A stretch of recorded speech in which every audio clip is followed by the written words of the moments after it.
In this video, I'll be talking about indicators of financial intelligence. Indicators of financial intelligence. Now, in the previous video, I talked about what financial intelligence is, and I mentioned it. I mentioned that financial intelligence is actually an ability to be able to make, manage, and multiply money consistently. Okay. Now, what are the things that can indicate or that can show us how financially intelligent a person is? What is the degree? What are those parameters that can be able to gauge the level of a person's financial intelligence? So I will be highlighting to you in this video several indicators of financial intelligence. Now, one indicator of financial intelligence is value creation.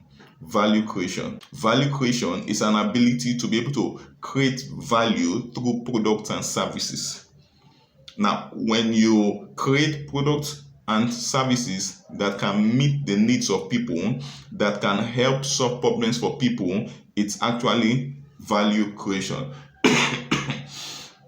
Value creation is meeting the needs of people through relevant products and services. Anyone who can create or package products and services that are meeting the needs of people have a fundamental or a basic level of financial intelligence. So it takes some level of financial intelligence to be able to produce products and services that are meeting the needs of people. So one indicator to show if a person has some level of financial intelligence is he or she creating value? Is he meeting the needs of people through products and services? Anyone that is doing that has some level, not all, some level of financial intelligence. Another indicator of financial intelligence is value innovation. Value innovation. Now, we live in a world where people's needs are changing. We live in a world where customer needs, customer trends, where technology is changing. So financial intelligence demands that from time to time you innovate around the kind of value you provide. So value innovation is an ability to be able to what? To deliver your products and services in a better way. An ability to be able to deliver your products and services from time to time in a better way. So as someone who is financially intelligent, you are always thinking of how best can I deliver my products and services to my clients and customers such that they'll be maximally satisfied. Okay, this is something that every smart entrepreneur or business person is constantly thinking of. Innovation, better ways of doing things, better ways of customer care service, better ways of providing products and services that meet the needs of customers, better ways of marketing, better ways of packaging, better ways of branding, better ways of delivering those things which your clients and customers need to them.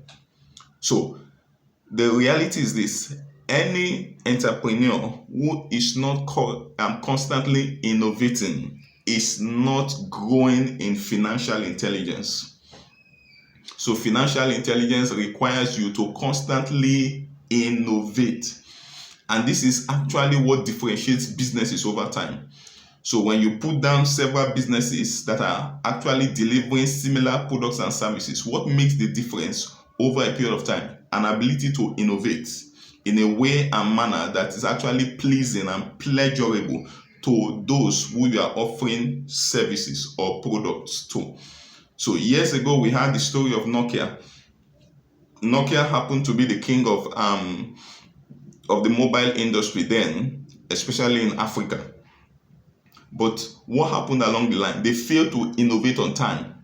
So when customer needs and customer demands were changing, people wanted something different from the conventional phones, and there was a shift into the era of Android phones and smartphones.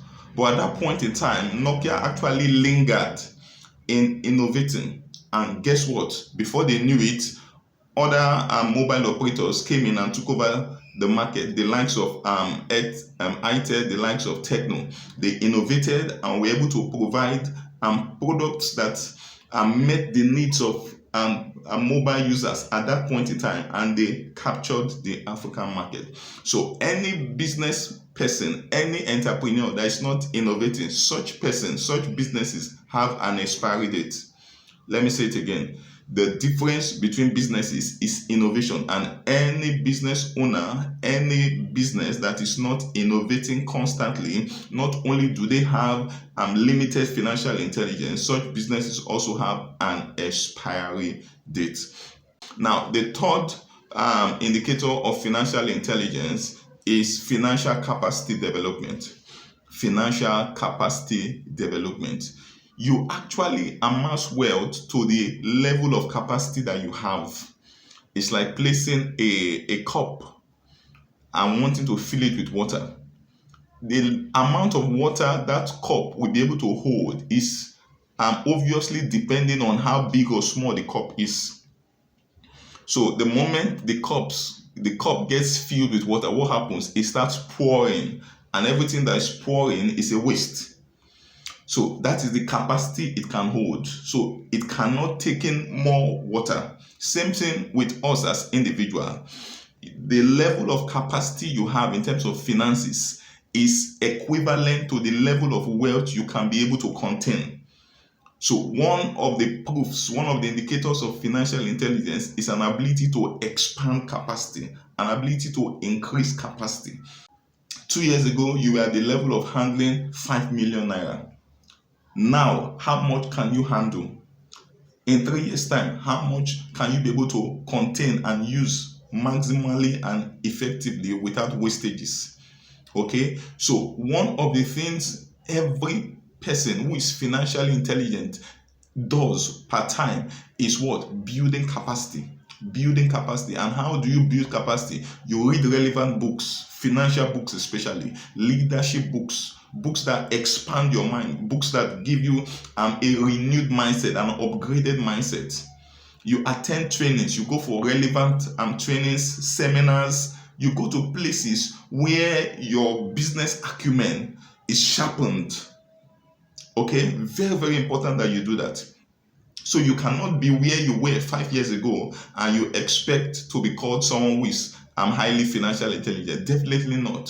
So part time, you are improving yourself, developing new skills, upgrading your mindset, going for trainings, go to places where they talk about business, where they talk about finances, and you get yourself, you get your mind expanded to be able to contain more in terms of wealth. So that is another indicator of financial intelligence. Now, the next indicator of financial intelligence I'm going to talk about is actually what? Your financial priorities. What are your financial priorities? What are those things that are top on your list when it comes to using money, when it comes to utilizing financial resources? For some people, the first thing they're thinking of is consumption. They're thinking of ceremonies, they're thinking of parties, they're thinking of how to live large. Those things are not necessarily bad, but the question is, those activities, are they adding up to your wealth creation? If it's not adding up to your wealth creation, then those are not assets, they're actually liabilities. So intelligent people, financially intelligent people, they focus on assets, not liabilities. So when you spend on parties, when you spend on ceremonies, you are not adding up to your asset column. You are actually diminishing it. So financial intelligence shows in your financial priorities. Do you prioritize investment? Do you prioritize growing your business? Do you prioritize investing in yourself, building capacity to become better? Do you prioritize getting new skills that will help you to scale your business? So financial priorities is another indicator of financial intelligence. Now the next indicator I'm going to talk about is your financial decisions. If I can know your decisions with respect to finances, I can tell how intelligent you are when it comes to finances, financial decisions. Now, what decision will you make when you come in contact with ₦1 million or $1 million? What decisions are you going to make? What decisions are you going to make when you make your first 5 million naira or your first $5 million? What decisions are you going to make? For some people, they will probably go and buy the most expensive car in town and start cruising. Yes, when you make such decisions, then indeed your financial intelligence is low. For some others, they will use that money to start up mega businesses that are sustainable over time. For some people, they will think of how to invest wisely a good chunk of that money that they've just gotten. So your financial decisions tells a lot about your level of financial intelligence. When you have spare 10,000 naira, for example, what comes to your mind? Are you thinking of how to just go and hang out with friends and blow up the money, or you're thinking of how to go and sign up for a skilled acquisition course that can add value to you? Your financial decisions tells a lot about your level of financial intelligence. The next one we're talking about is your spending and saving habits. Your spending and saving habit. Yes, people become rich when they can keep money. What you keep, how much you keep, is actually more important than what you make. So like I said in one of my videos, making money is not enough. If you spend all the money you make, indeed you will remain poor, indeed you will remain broke.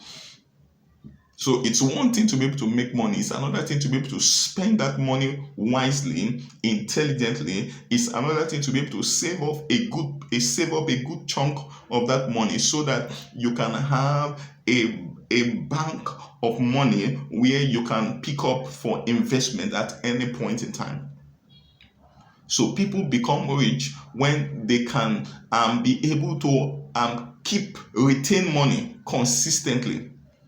Retain money for years. So, and that boils down to your spending and saving. So we can be able to assess your level of financial intelligence from how you spend. Do you spend carelessly? Do you spend on things you don't even need? Are you a spontaneous buyer? Are you an impulse buyer that you just see things on the spot and you're like, I need this, I need this, I need to buy this, I need this? No saving culture. Do you budget your expenses? Do you budget your finances? Is there a financial plan on what to spend on and what not to spend on? These things are very important. Do you have a saving culture? Do you have a saving habit where a percentage of what you earn is going in as savings, not just for emergencies, but also for investment opportunities? Now, what happens when an investment opportunity comes if you have not saved up some resources in terms of money? So in such a case, you are likely to lose that opportunity. But if you have been able to save up over a period of time, you can always have something tangible to invest when opportunities come. And that only happens when you have a saving culture. So the minimum you should do is 10% of your income monthly. But for more financially intelligent people, they raise it up 20%, 30%, even more. So they cut down on their expenses, they cut down on their spending just to be able to have something that they can fall back to whenever the need arises. That is high level financial intelligence. Then finally, your investment. Your investment is an indicator of financial intelligence. Anyone who does not have investment is not financially intelligent. I can tell you that authoritatively. Anyone, regardless of how much you make or earn, if you do not have an investment, you are not financially intelligent. Investments are very, very important. Very, very important. No investment, no financial future. No investment, no financial future. So financially intelligent people, they convert their active income to passive and residual income by investing them in viable and profitable investments where they can get return on their investment consistently. And this is one of the secrets to multiplying wealth. Yes, this is one of the secrets to multiplying wealth. So investment is the highway to wealth creation. Financially intelligent people, they do not play with investment. So you should constantly be on the lookout for investment opportunities. Investment opportunities. So from time to time, you are converting your active cash to passive and residual income where money is coming to you without your active participation. And this is the playground of the highly financially intelligent.